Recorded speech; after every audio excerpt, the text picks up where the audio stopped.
sel tu rin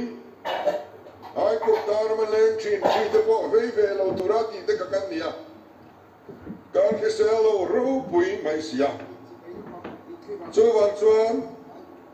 la mo ro pola da ro ka tiang kha se tiang lo kan du lo the PM culture from kan nei part ti dang kal khom angin kanom ve tu ni la kanom na loi partia an culture thalo te heta hian seng lu kanoi lo ani kan kal khom nung chang te ya moi tur ani kan tia zuin mi kan ni apoin ahun le amun tal kher thiam tur ani Mizoram anga vantlang pui puna zak map lo Zurui an chet nei khowela wang khopang society in kan pom wang ani society in kan dem na tok lo wang ni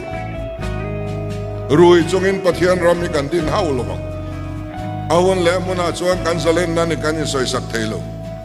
zuin mi piang an sual ti na ni lo athil phal le le to ngai le te pon ni kan ria ahun le mun ero chu kan clear tur ani so wangin kai chu Zurui ngai thailo zet kan ya Zurui chung he chuan nai wak chi kan ni lo biak chi po kan ni lem lo mi pui ma kan in lar ngam lutuk phi an nam mangin za tha ka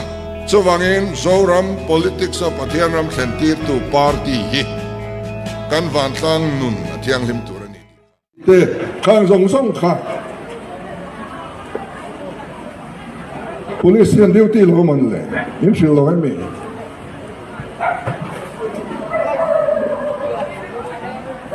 mun da khan da bai ru sa ta tin mun da son ru ngat ye police and duty lo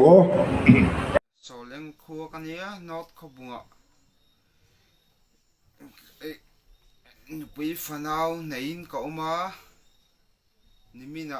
pudu oma ka ngai shan ema wangin ai aman min chi pai du lawa min husit lutuka chi pai katuma ai pona lo vada ro min tia chu wang chuan ka vot lo buk anga chuan aking lo bukang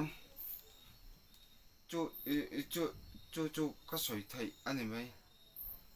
min la khave khopang ka vot thi a lulutu kan nu pain kan vot kan thak thei le ngala khatianga min ti du tu kha chu aking lo bokang